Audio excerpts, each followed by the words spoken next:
이제 3시간 반 뒤에는 남북 정상이 판문점에서 만납니다. 한반도 평화의 첫걸음을 뗄 역사적인 아침인데요. 먼저 경기도 고양 킨텍스에 마련된 남북 정상회담 프레스센터로 가보겠습니다. 이종원 기자. 네, 남북 정상회담 프레스센터에 나와 있습니다. 네, 아직 이른 시간이긴 한데 현장 분위기 어떻습니까? 네, 어제 문을 연 이곳 이 프레스센터에는 내외신 기자 3,000명가량이 등록해 취재 경쟁을 벌이고 있습니다. 제가 오늘 새벽 4시쯤 이곳에 도착했는데 그때만 해도 좀 한산했는데요. 이제 취재진들도 속속 프레스센터에 나와 남북 정상의 역사적인 회담 소식을 실시간으로 전 세계에 전할 것으로 보입니다. 문재인 대통령과 김정은 국무위원장의 첫 만남 이제 3시간 반 앞으로 다가왔는데요. 문 대통령은 잠시 뒤에 김정은 위원장과의 정상회담을 위해 청와대에서 판문점으로 출발할 예정입니다. 그러면 청와대에 출입하는 김도원 기자와 함께 오늘 회담 전망해 보겠습니다. 자, 김 기자, 오늘 정상회담 장소가 이 판문점이지 않습니까? 청와대에서 이렇게 가까운 거리가 아니기 때문에 문 대통령도 곧 출발을 해야겠군요. 그렇습니다. 문재인 대통령과 김정은 위원장의 첫 만남 오전 9시 반으로 예정이 돼 있습니다. 아시다시피 정상 간의 의전에서는 1분의 오차도 허용이 되지 않기 때문에 늦지 않도록 김정은 위원장을 만나기 위해 문 대통령 청와대에서 시간을 맞춰서 출발을 할 것으로 보입니다. 차량으로 이동을 하는 것으로 알고 있습니다. 그러면 판문점까지 청와대에서 얼마나 걸리나 제가 한번 포털 사이트에서 한번 찾아봤어요. 길찾기 서비스로 찾아봤더니 55분이 걸린다. 현재 시간 기준으로. 예, 그렇죠. 55분이 걸린다고 나오는데 이제 대통령 탑승 차량의 경우 일반적인 그런 신호 같은 걸 다 통과해가지고 가기 때문에 경찰 경호를 거쳐서 가기 때문에 그보다는 빨리 도착을 할 것으로 보입니다. 다만 이제 시간에 딱 맞춰서 도착할 수는 없잖아요. 이제 도착을 해서 준비도 하고 그렇죠. 미리 좀 대기를 하고 있어야 되기 때문에 아마 한 9시 반보다 1시간 반 전에는 아마 청와대를 출발할 것으로 그렇게 보입니다. 자, 오늘 이 첫 만남, 이 문재인 대통령과 김정은 위원장의 첫 만남 전 세계에 이제 생중계가 되는데 참 일정부터 좀 짚어주시죠. 예, 일단 문재인 대통령이 군사 분계선 위에서 김정은 위원장을 영접하는 것으로 이제 순서가 시작이 됩니다. 다만 이제 김정은 위원장이 판문점까지 어떻게 올지는 아직 알 수가 없는 상황입니다. 북한 내부에서는 이제 정해져 있겠지만 그것이 아직 저희한테 공개는 안 된 상황인데요. 차량을 타고 군사분계선까지 와가지고 거기서 바로 앞에서 내릴지 아니면은 판문각 안에서 이렇게 걸어서 내려올지 이것은 아직까지 알 수가 없는 상황입니다. 이제 두 정상이 이제 만나면은 함께 걸어서 남측으로 내려오게 되고요. 자유의 집과 평화의 집 사이에 있는 판문점 광장에서 공식 환영식이 열리게 됩니다. 여기선 두 정상이 의장대도 사열을 할 예정인데요. 의장대 사열은 이제 외국 정상이 우리나라를 찾을 경우에 이제 예우 차원에서 하는 의전 행사입니다. 그리고 앞선 정상회담에서 김대중 전 대통령과 노무현 전 대통령이 북한을 방문을 했을 때도 의장대를 사열을 한 바가 있습니다. 그래서 상호주의 차원에서도 똑같은 예우를 제공한다는 차원에서 김정은 위원장도 우리 군을 사열을 하게 됩니다.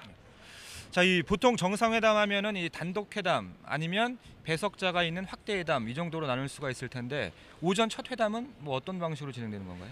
예, 아직까지 구체적으로 공개가 되지는 않았습니다. 보통의 관례라면 이제 단독 회담을 먼저 하고 그 다음에 배석자가 투입이 돼서 확대 회담에서 이제 의제 합의를 마무리하는 그런 순서로 진행이 되는데 남북 회담은 좀 특수하게 진행이 되기 때문에 어떻게 진행될지 아직은 확정이 되지 않은 것 같습니다. 일단 공식 수행원을 보면은 남측은 7명, 북측은 9명입니다. 이 사람들이 근데 다 들어가는 게 아니라고 해요. 어제 청와대 그렇죠. 김의겸 대변인이 김의겸 대변인 설명 보면은.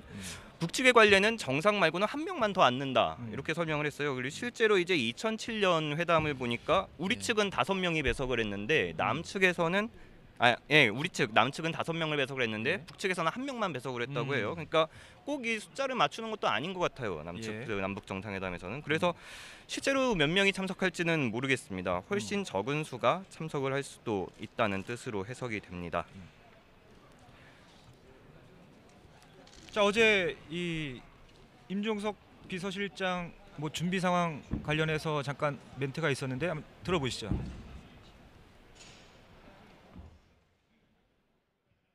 비핵화 의지를 양 정상이 직접 어느 수준에서 합의할 수 있을지, 그리고 비핵화에 대한 명시적 합의가 있다 하더라도 그것이 한반도의 완전한 비핵화까지 정상 사이에 공감을 이룰 수 있을지 이 역시 참모들이 결정할 수 없는 대목입니다. 결국 가장 핵심적인 부분은 내일 정상사의의 몫으로 고스란히 남겨져 있습니다. 자, 이 결국 핵심 의제가 한반도 비핵화 부분이고 이 두 정상의 결단에 달려 있다. 뭐 이 정도로 정리될 수 있을 것 같은데 이 오전 정상회담 이후에 점심 식사는 또 따로 한다고요? 뭐 특별한 이유가 있을까요? 예, 예전 같은 경우는 이제 그 1박 2일, 2박 3일은 회담이었기 때문에 여유가 있었지만 오늘은 당일치기 회담입니다. 그래서 핵심은 이제 비핵화와 평화체제 정착이라는 핵심 의제에 주력할 필요성이 있는데 이 점심까지 양측이 같이 먹게 되면은 좀 이렇게 우리끼리 이렇게 대응 상대방의 그 제안에 대한 대응 방안을 논의하거나 전략을 논의하거나 이럴 시간이 없지 않겠습니까? 그래서 작전 타임이 필요하다. 예, 일종의 작전 타임으로 볼 수가 있겠습니다. 그래서 오전 회담에서 나온 내용을 토대로 이것을 우리끼리 공유하면서 또 수행원이 다 들어가는 게 아니니까 들어가지 않은 수행원과 참모들과 공유하면서 우리는 어떻게 전략을 세워서 대응해야 할지 이런 것들을 논의를 할 것으로 보입니다. 참고로 앞선 두 차례의 정상회담 2000년과 2007년의 정상회담에서도 회담이 끝나기 전에는 점심 식사는 따로 먹었다고 합니다. 특히 2007년 회담 같은 경우에는 예. 노무현 대통령이 이제 방북을 했을 때요. 예, 예. 오전 회담에서는 상당히 분위기가 안 좋았다고 합니다. 그런데 이제 점심 식사 자리에서 남측만 이제 따로 먹는데 거기서 노무현 대통령이 내가 개혁이나 개방 이런 단어를 쓴 것이 북측의 심기를 불편하게 한 것 같다 이런 취지의 발언을 했고 그것이 이제 김정일 위원장 당시 예. 김정일 위원장에게 전해져서 그때부터 김정일 위원장의 기분이 풀려서 오후 회담은 잘 진행이 됐다 뭐 이런 회고담도 나오고 있습니다. 그래서 따로 먹는 것도 오히려 뭐 회담을 성과를 내는데 더 도움이 될 수도 있을 것 같아요.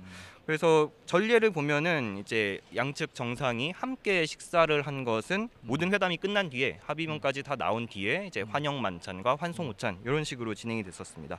그래서 뭐 특별한 게 뭐 특이한 사례는 아니고요. 뭐 관례에 따랐다 이렇게 볼 수 있을 것 같습니다.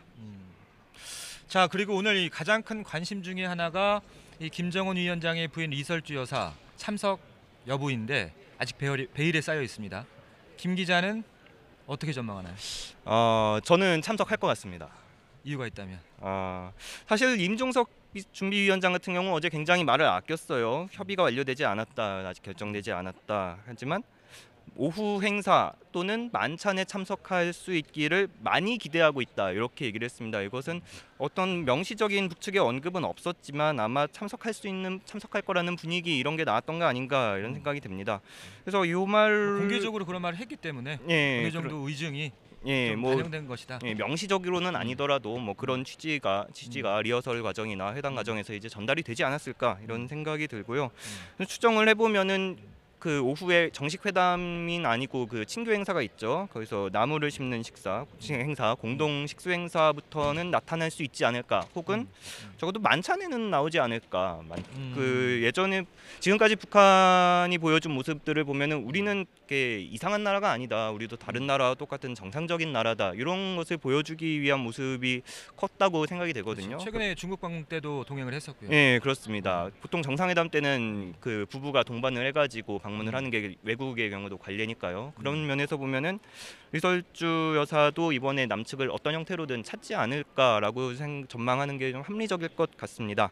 다만 이제 이설주 여사의 우리 측 카운터파트는 이제 김정숙 여사가 되지 않겠습니까? 그러니까 이설주 여사가 우리 측으로 온다면은 이제 김정숙 여사도 이제 판문점으로 가야겠죠. 그래서 김정숙 여사가 청와대를 언제 출발하느냐, 청와대를 떠나느냐, 판문점에 가느냐, 요거를 보면은 이제 이설주 여사가 언제 올지를 추정을 할 수 있을 것 같습니다. 예. 자, 뭐 앞서 이제 식수 행사 얘기를 잠깐 하셨는데 오늘 다양한 친교 행사도 좀 준비가 되어 있는 것 같고요, 있더라고요. 어떤 좀 의미가 있을까요?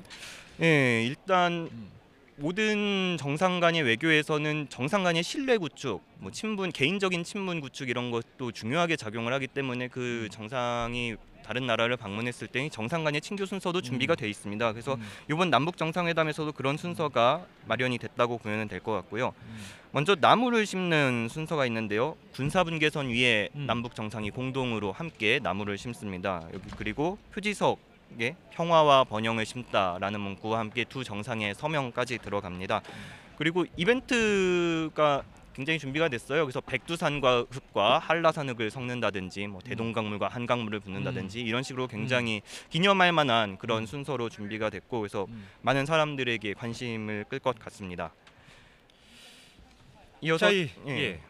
그리고 산책하는 시간도 준비가 돼 있죠. 판문점 안에 도보다리라는 곳이 있다고 해요. 뭐 저는 가보지 못했습니다만 앞으로 남북 관계가 회복되면은 거기도 아주 관광 코스가 될 수도 있을 것 같은데 이번에 이 두 정상의 친교를 위해서 수리를 새로 했다고 합니다. 그래서 다리를 확장하고 다리 중간의 군사분계선 부근에 정상이 걸을 수 있는 어떤 전망 데크 비슷한 것도 만들어 놓고 탁자와 의자도 놓았다고 합니다. 사진으로 보고 계시는 모습이죠. 예, 그렇습니다. 그래서 요 다리까지 두 정상이 뭐 이번에 새로 공사까지 했으니까 산책을 하겠죠. 거기서 어떤 대화를 나눌 것인지도 굉장히 관심이 쏠리는데 아마 수행원이 없이 두 정상만 둘이서만 대화를 나누는 것으로 알고 있습니다. 그래서 거기서 어떤 깊이 있는 대화가 오갈지 관심입니다. 예. 자, 뭐 이런 친교 행사들이 결국에는 회담의 성과를 잘 내기 위한 어떤 그런 부수적인 것들인 건데 오늘 회담 모두 두 차례가 열리는 거죠? 그렇습니다. 오전과 오후에 모두 두 차례 회담이 열리게 됩니다. 오전 회담에서 이제 의제의 성격들을 논의를 할 것 같고 잠시 쉰 다음에 이제 오후 회담에서 구체적인 합의문을 어떻게 낼지를 작성을 할 것 같은데요. 사전 조율이 얼마나 됐는지에 따라서 이 회담의 성격도 좀 달라질 것 같습니다. 임종석 위원장 같은 경우는 어제 의제의 범위를 어디까지 좁힐 것인가 거기까지가 참모들의 몫이지 실제로 어떤 수준의 합의를 이뤄낼 수 있을지 그것은 참모들의 몫이 아니다. 그건 정상들이 해야 할 일이다라고 발언을 했는데요.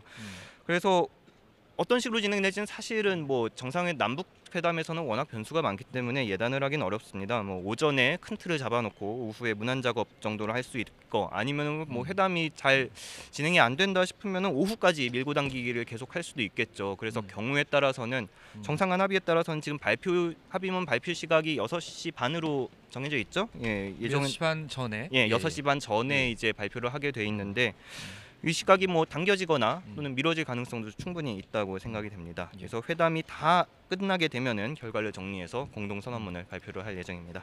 자, 어제 임종석 위원장 같은 경우에는 이 뭐 4.27 선언문이라기보다는 판문점 선언문으로 명명이 됐으면 좋겠다 이런 바람을 밝히기도 했었는데 뭐 어떤 형식으로 좀 발표가 될까요? 예, 뭐 일단 남측에서 진행이 되고 생중계도 가능하기 때문에 두 정상이 함께 생중계 카메라에 앞에 서게 된다면 가장 좋겠죠. 다만 이제 이것이 합의가 얼마나 잘 되느냐에 따라 달려 있는 것이고 임종석 위원장도 실제로 합의문의 내용에 따라 발표 형식이 바뀔 것이다 이렇게 밝히기도 했습니다. 그래서 정말 좋은 성과 두 정상이 생각하기에 정말 훌륭하고 자랑할 만한 성과다라고 생각이 된다면은 평화의 집 앞에서 이제 그래서 생중계를 통해서 남북 정상이 발표를 할 수도 있을 것이고요. 아니면 성과가 그다지 없다면은 그냥 실내에서 약식으로 하거나 최악의 경우에는 뭐 문서만 배포하는 식으로 될 수도 있을 것 같습니다. 지난 두 차례의 남북 정상회담에서는 남북 정상이 공동으로 발표한 일은 없었습니다. 6.15 선언은 이제 청와대 대변인이 발표를 했고요. 14 선언 같은 경우에는 노무현 전 대통령이 직접 발표를 했는데 회담이 끝나고 우리 측으로 넘어오면서 이제 발표를 했었죠. 그래서 이번에 어떤 형식으로 이 합의문이 발표가 될지도 참 관심이 모아집니다. 자, 그리고 오늘 이 정상회담 장소가 이 판문점 남측 지역인 평화의 집이에요. 자, 이번 회담을 위해서 리몰링 공사도 진행이 됐는데 뭐 어제 이 냄새를 빼는데도 뭐 고생하셨다고요? 예, 뭐 좀 페인트 칠이라든가 여러 가지 집기를 새로 단장을 했다고 합니다. 그래서 새집 냄새가 난다고 하더라고요. 보통 새집 증후군 때문에 이제 난방을 많이 가동을 해가지고 공기를 다 빼내잖아요. 그런 작업이 어제까지 이루어졌다고 합니다. 그래서 이번에 2주일 동안 새로 리모델링 공사를 해가지고 남북 간 정상과 수행원들이 회담을 하는데 좀 더 쾌적한 장소가 되었을 것 같습니다. 원래는 정보당국이 남북 간 정보당국이 회담을 하는 자리였는데 이번에 평창올림픽을 계기로 이뤄진 남북 간 다양한 접촉과 회담이에요. 이번에 남북 정상회담까지 열리는 장소가 되면서 이번에 평화의 집의 위상이 더욱더 높아질 것으로 보입니다. 네, 잠시 후면 한국 전쟁 휴전 이후 65년 만에 처음으로 이 남북 정상은 전 세계 어디에도 없는 군사분계선 위에서 손을 맞잡게 됩니다. 남북 분단의 상징물이 남북 대화의 상징으로 바뀔 역사적인 순간이 다가오고 있습니다. 지금까지 프레스센터에서 전해드렸습니다.